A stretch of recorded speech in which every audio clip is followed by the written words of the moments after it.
Hello, everyone. Today is Sunday, February 23rd, 2025. And I'd like to do a presentation on the appointed times, also called the feast days. Disclaimer is this is my current understanding, which may change with new information.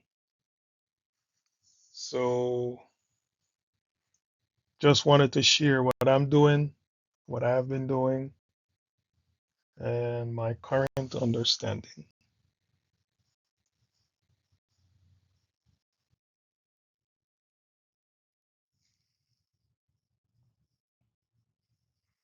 The topics are: is there a misunderstanding or a deception?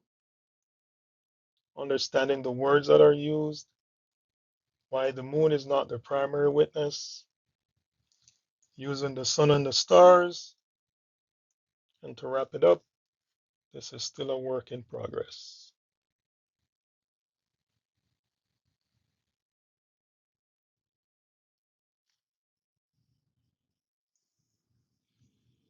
Is there a misunderstanding or a deception?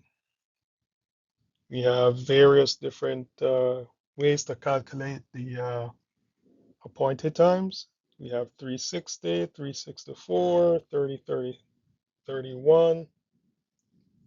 But I'm using 365.2422,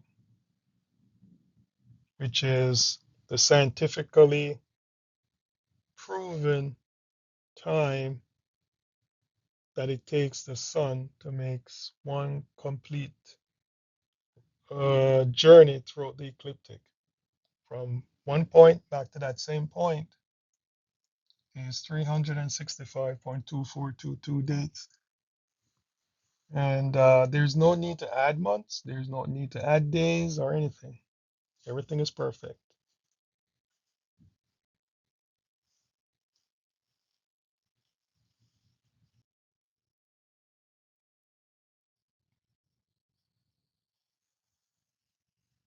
So let's look at some of the words that are used. We have the word Kadash, which is the Strong Concordance Hebrew 2319. And we have the word moon, which is Yariach, which is the Strong Concordance Hebrew 3394. I have added the verses where I've taken these words from. In terms of Kadash, now there arose up a new king. That word new is the word Kadash.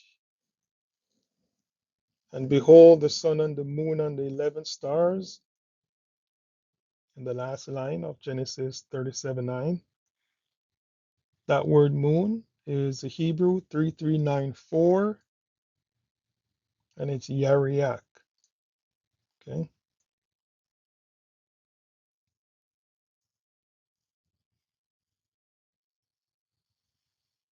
So now we're understanding the words that are used. Continuing. Um, month is the Hebrew 2320,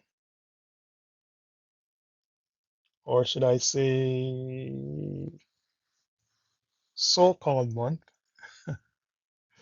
because this is where the issue comes in, the problem comes in. And so there's Kodesh, and it comes from 2318, the new moon, and it says by implication a month. That's the. However, the if you remember when we looked at the word for moon, it's Yariak, it's not Kodesh. And we're going to understand the error that occurred here, or the misunderstanding, or the deception that occurred here. Okay.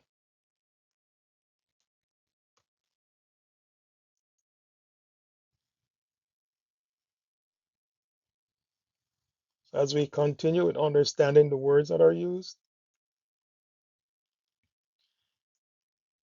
Um, we have another word for month, which is 3391, which is Yarak. That is actually a lunar month or a lunation. Okay.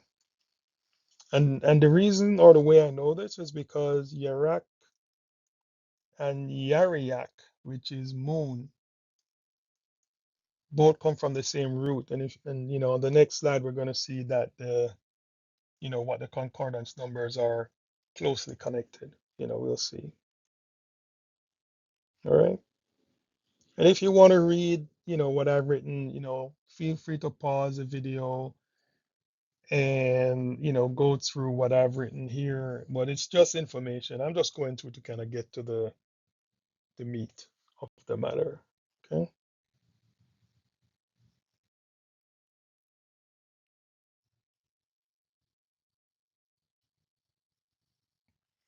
So here we have the words that I've written down. And when we look at the Strong's concordance numbers first, all right, let's look at the Strong concordance numbers first. We see that the first word moon, which is Yariak or Yarich, if you want to remember, just think of reaching for the sky or reaching for the moon. Yarich is Yariak. Okay. That's the Hebrew 3394. Do you see how it's close to the Hebrew 3391? And from the word moon, I guess we get the word month. So we could say from Yariak we get the word Yarak or vice versa, right? And this is how close these words are in terms of spelling and in terms of the Hebrew strong concordance numbers, right? Because these two words come from the same root. But when we look at Kadash and Kodesh, we also see the closest of the Hebrew numbers in the strong concordance. One is 2319 and one is 2318. And we also see the closest of the spelling. As a matter of fact, Kodesh is actually Kadash because there's no O and E in the Aleph Bet or in the Hebrew alphabet. The O sound and the E sound only comes about by using vowel pointers. So there's actually no O and no E. So that word is actually Kadash. You substitute the Aleph the same way you substitute the Aleph in when you're saying Yod He, right? You say Yah, but you just substitute the A in there or the Aleph, so you get the YAH, right? So this this word Kadesh is actually the same word Kadash, but the difference in the Hebrew concordance, strong concordance numbers is that it's a different context. Okay, so while Kadash 2319 means new, as in a new king or a new thing, the Kodesh means new in terms of a new cycle or a new beginning or a new start. Okay, so that's just the difference in the context. Then below that I've written, I know it does not say solar, but bear with me a little. As I will explain, it is certainly not lunar, and only two things move, the sun and the moon. So we know that this is not referring to the moon in terms of a new moon, right? We know that because the moon is wrong.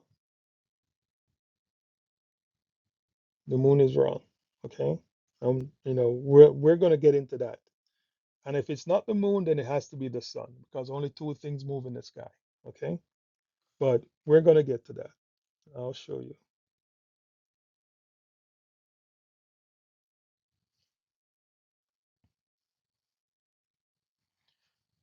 Why the moon is not the primary witness. The moon is not the primary witness, meaning we should not determine the appointed times based on the moon. It is the sun that is a greater light. And as we covered in a previous video about the Sabbath day, the sun starts the day, not the moon. As a matter of fact, there's nowhere in the Bible where a day starts in the evening? Nowhere. Nowhere. Nowhere. Nowhere. I can show you in the parable of the vineyard, you know, that the day starts in the morning, okay? And it's approximately 12 hours in a day, as Christ said, right? Um, Remember when the last person came at the 11th hour and they got the same pay, okay? Uh, the third hour of the day, the day of Pentecost, that was not night. That was in the morning. That was about 9 a.m. when Christ was being sacrificed, the 6th hour and the 9th hour. That was in the daytime. That was in the day. That was not night. So count 6 hours and you'll see that's approximately 6 a.m. And that's why it was a big thing when everything got dark because it was in the middle of the day, right? So I've given you three examples of the parable of the vineyard, um, Pentecost, and Christ being sacrificed. I've given you three examples, three witnesses that a day starts in the morning. No. Can somebody put in the comment section one witness? Just one. Remember, the Bible said everything must be established upon two or more witnesses, right? But I'm asking for one. If you can put two, put two. I'll take the bare minimum, which is one, right? Show me one place in the Bible where a day starts in the evening. Okay? Well, let's continue. When we use the moon, we run into errors, and most of this is covered in the video about the Sabbath day. Most of our appointed times are days and is determined when the sunlight is becoming visible before the sun rises above the horizon, which is morning. For those times that are at evening, these are determined when the sun sets below the horizon and the sunlight is becoming less visible. In 2024, the spring equinox occurred on Tuesday, March 19, 2024 at 11:06 p.m. in the northern hemisphere. Because it occurred at night, the first day of the year would start on Wednesday, March 20, 2024 at dawn/morning. Now, why is this important? Well, the first new moon after the 2024 spring equinox did not occur until April 8, 2024. And by that time, the barley was already in Abib, ready to eat, even before the lunar month of Abib. Many who depended on the new moon simply ignored it and chose their own day according to the Abib barley. Now, what this is saying is that the barley was in Abib when it wasn't yet Abib. Think about that for a second. The barley was in Abib before the month of Abib. I don't know what else to tell you, but the moon is wrong. Okay. The barley was in Abib in the month of Abib, and the month of Abib starts when the spring equinox starts. Okay. That first day of the spring equinox is the start of the month of Abib. It's not based on the moon because the barley showed us that it was already in Abib before the new moon happened. Okay, so that's all I'm saying. That's all it is. It's nothing too technical, too hard to understand. You cannot be in a bib unless you're in the month of Abib. And that's it. Okay? All right. So let's move on.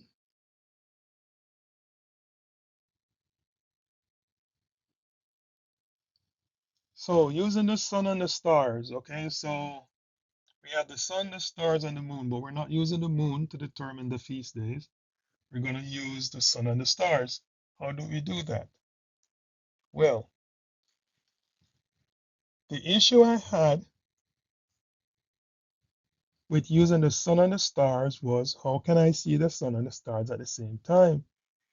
Well, it seems that you might not be able to see them at the same time, but their locations can be identified. This issue was resolved many years ago by building monuments that would allow the rising and the setting of the sun to be tracked during the day, and then using these same monuments to view the positions of the stars during the night.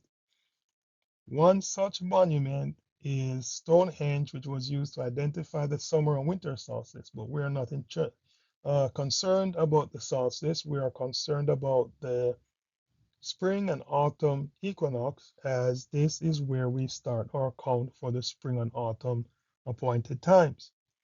So, what is this saying? The way to figure this out is by, or one way to figure this out is by using the sun and the stars. And like I said, I ran into a little problem. Well, how can I see the sun and the stars at the same time to figure this out? It works so that you can see them at the same time, but you can mark their locations. The stars don't really move, right? The stars are where they are in terms of the constellation. I'm not talking about meteorites and asteroids and steroids and all that. We're talking about the constellations, the Mazzaroth, okay? The zodiac signs. These don't move. They're stationary. They stay where they are. So what moves is the sun, okay? And whenever the sun enters a particular, let's say Aries, whenever the sun enters Aries, that is the start of spring. And that happens every year. That's why the like those who know their horoscope, and I'm not into horoscopes, I'm just saying, if you know your horoscope, um, there are two dates for each sign, okay? The beginning and the ending. That those dates are usually about 30 days or 30 dates, right? Um, that's what the solar month is, and that's what the Kodesh is referring to. It's not referring to a lunar month, it's referring to a solar month. Those 12 zodiac signs are the 12 zodiac months, or the 12 Kodesh, or the 12 Kodeshim, right? And when the sun enters each of those Mazzaroth or constellation or zodiac signs, it's the start of a new thing. It's the start of a new cycle. That is what the Kodesh is. That's the new beginning or the new cycle or the new start. Now, the word Kodesh, to be transparent, can be used to mean a new week or a new month or a new year or a new hour. Okay? It's just the start of a new thing or a new cycle or a new beginning. That's all it means. That's a context of that word Kodesh. It's a new, it's the word new, but in the context of a new start or a new beginning or a new cycle. It could mean a new lunar month, but that's not what it means. Okay, because the moon is unreliable. The new moon doesn't appear at the start of the new year to say, okay, this is the first of the year, this is the first of the month. It doesn't do that. Only the sun does that when it enters Aries for the first time every year, it is the spring equinox. On point. Okay. So I just wanted to kind of clear that up. And anybody has any questions or if you're confused, um, continue to go through the video. Maybe some of your questions will be answered, or if not, throw them in the comment section and I'll try to answer them.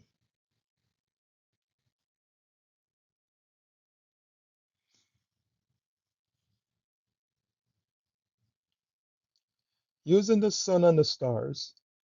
The Bible tells us that the first month is the month of Abib. This is when the barley is at a certain stage of ripeness and is ready to eat. This occurs in March/April on the Gregorian present time calendar. The only special celestial occurrence at that time is the spring equinox, approximately equal day and night. And this is when the sun turns and heads back towards the earth. In other words, the days start to get longer and the nights start to get shorter. So how can we determine the equinox? Please copy the link on the next slide and watch the videos. I will also post the links below. Okay, so I'm going to post some links in the description um, that will help in the understanding.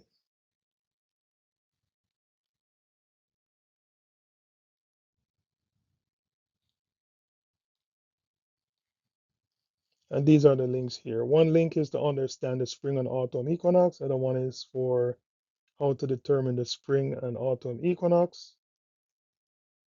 Okay. Or you can simply go on Google and search for the date by adding your year.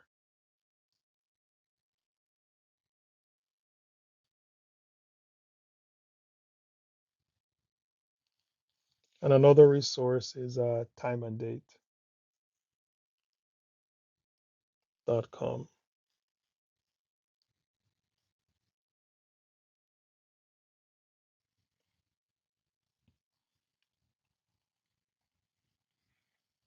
Now, you might be wondering why all this information about the equinox? Well, I was watching a number of videos on YouTube, and each person was indicating some interesting things, some I did not quite understand at the time, but I kept the information, and by learning more, I started to come to a realization.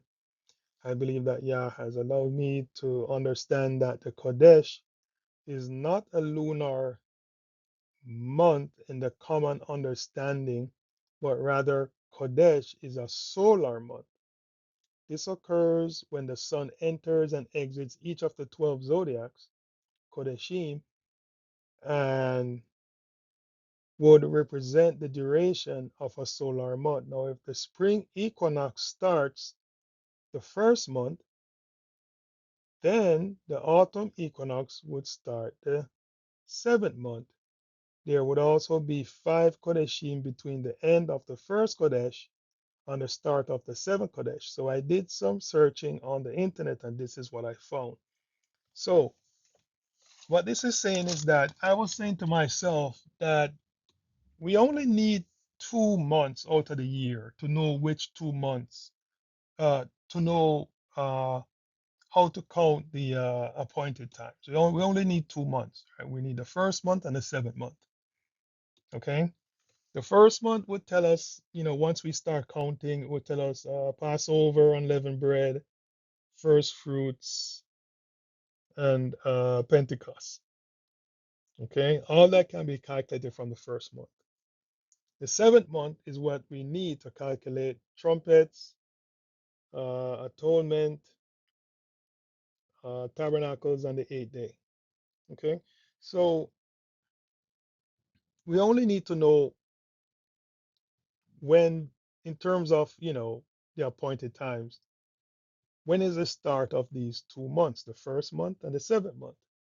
And I said to myself, huh, if the spring equinox starts the first month, could it be that the fall equinox starts the seventh month. And if the Kodeshim or the Kodesh that it's speaking about is actually the zodiac signs, then there should be 5 zodiac signs between the end of the first sign, which would be 6, to the starting of the next sign, which would be 7, which would be the seventh month. And that seventh month should be another equinox, since it's the equinox that are determining the start of the appointed times. Could all this be true? All right, let's take a look, see.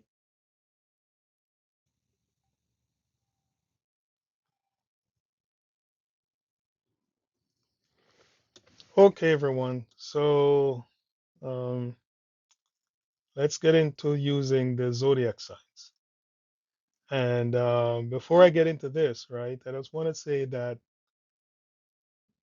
there is nothing wrong with using the zodiac signs. The zodiac signs are constellations, and they're also called Mazarotes, which we will see in the book of Job. Okay, God, Yahuwah, put these in the sky for our benefit. Okay, the problem comes in is when we're looking to them as a means to an end in terms of what our future holds or what tomorrow may bring. That is not for the stars, that is for Yahuwah and our trust in Him. Okay? So I just want to get it out of the way so that we can remove this stigma of he's going into the zodiac signs. Oh, he's into horoscope. No, that's not what it is. Okay. All right. So let's look at the equinox on uh, the spring equinox. Okay. In 2024, it was on March 19th, and that's the exact time that the sun entered Aries. So whenever the sun enters Aries, that's the spring equinox. Okay. Now I said to myself, could it be that the fall equinox would determine the fall feast, the same way the spring equinox determined the spring feast? Where could I find proof that that is what it is? And because, all we need to know is just 2 months, right? We just need to know the first month and the seventh month. That's all. Because the first month we calculate Passover, unleavened bread, first fruits, Pentecost. Okay. The seventh month we calculate trumpets, um, atonement, um, looking at these people, trumpets, atonement, um, tabernacles, and the eighth day. Okay. So that's all we need. That's all we need. So we just need the first month and the seventh month. And we have two equinoxes, right? Uh, we have the spring and the fall equinox. So could it be that each zodiac sign is actually the Kodesh, is actually the month, is actually what we should be looking to as the Kodesh and not the lunar month. Okay. And I kind of rearrange. I typed into Google sun transit in 2024, and the sun transit will tell you when the sun enters each zodiac sign. And I also said that if I'm correct, right, then there should be 5 zodiac months um, between the end of the first zodiac month and before the start of the seventh zodiac month. Okay, so what we have here is a rearrangement where I've put Aries as the first month. Okay, uh, just to keep it in line with the the uh, the the feast the feast day calendar. When the year starts on the spring equinox. Okay, so that's why it's like this. Normally I think it would start with Aquarius, but I rearranged it so that it starts with the first day of the year at the spring equinox. And this is what we have.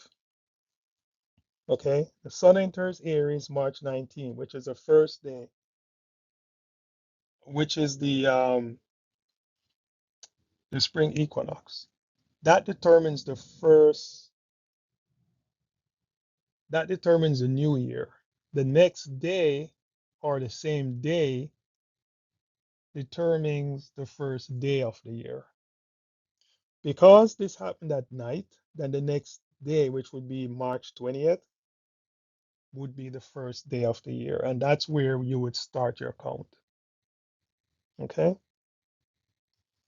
And if you count it between March 19th to April 18th, that would be when the sun entered Aries and exits Aries. That would be the first Kodesh. Okay.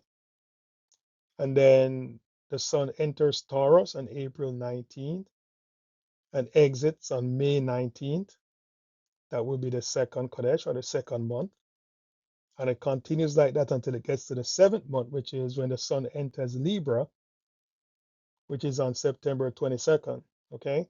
And if you check back, you'll see that this was the fall equinox. So everything here is perfect. And this happens every single year. It doesn't change, right? So everybody having a different, and I'm not knocking anybody because, like I said, I did all of those numbers and tried everything until I came to this. But this is perfect. The two equinoxes indicate the first month and the seventh month. The spring equinox, the fall equinox for the spring feast and the fall feast. Perfect. These don't change. Okay, so you will never have to add a day or a month or anything to catch back the sun because you're dealing with the sun right here every year. Okay, so just wanted to bring that out. So again, if there's any questions, drop it down in the comment section.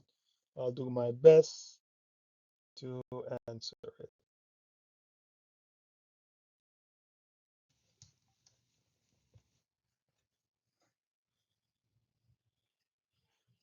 Okay, so here I have um, another version of the same information. This is just, in case anybody wanted to print it, probably using less ink.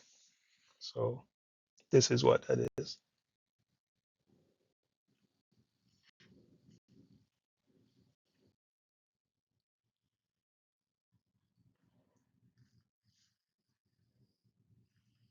So we continue using the sun and the stars. So here we have the dates for the astrological signs. And no, I am not into birth date astrology. LOL. But this is what I found. The sun travels through what is called the ecliptic, and along this ecliptic are 12/13 constellations. Scorpius and Ophiuchus are usually combined to make one called Scorpio. This makes a total of 12. Anyways, the time it takes the sun to enter and exit each of these constellations is the solar month slash Kodesh. And the time the sun takes to make a complete circuit through the ecliptic is 365.2422 days. All right.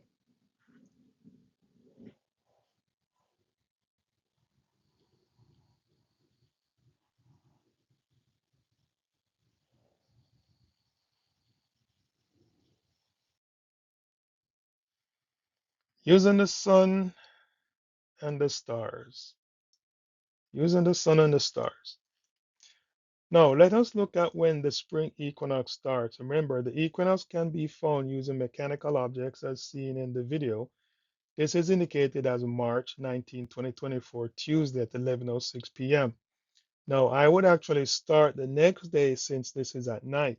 So I would start at March 20th, 2024, dawn. Now, the sun enters Aries on this day. Therefore, this would be the first day of the first month slash cycle slash Kodesh. Then, when we count to the first day of the seventh month slash cycle slash Kodesh, we get September 22nd, 2024 at 8:43 a.m., exactly the day of the autumn equinox, and the first day of the seventh month slash Kodesh. And if we remember, we only need to know the first month and the seventh month.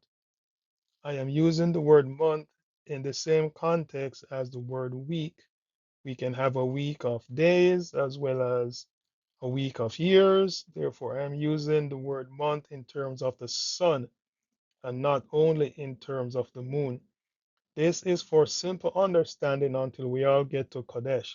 Same way I would use the word Jesus to speak to a new person instead of using Yahusha. All right, so I'm just calling the the time or the duration that the sun takes to travel throughout uh, a zodiac sign a month.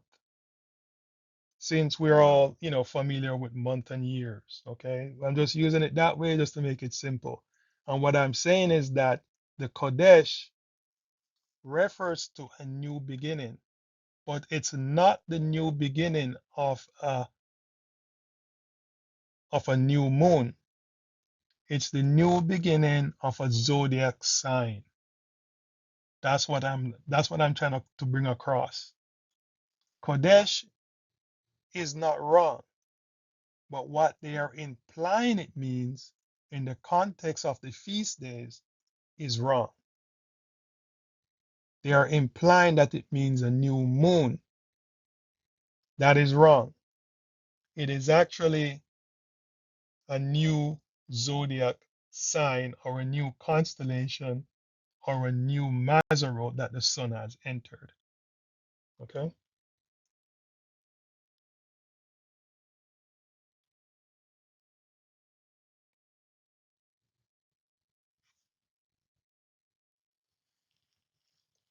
All right. So using the sun and the stars, the first month allows us to calculate Passover, unleavened bread, first fruits, and Pentecost.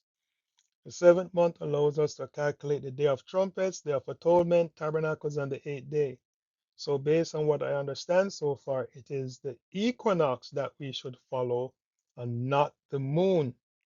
Let me know if you have any questions in the comment section. Also, the reason I'm using this is that it brings in the year perfectly. 365.2422 dates, no need to add days, dates, intercalary day or dates, nor months.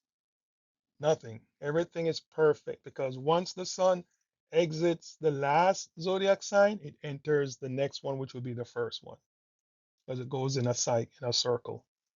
Okay.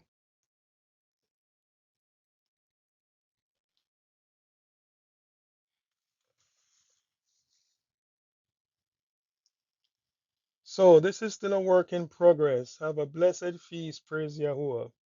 Please add your comments to the video so others may participate. Now, just to close out, I want to touch on one verse, right? It says to blow up the trumpet on the new moon, something to that effect, right? On your solemn feast day or something to that effect, right? Um, Let us think for a second, right? Why would we need to blow the trumpet on a new moon? Israel in that time was an agricultural society.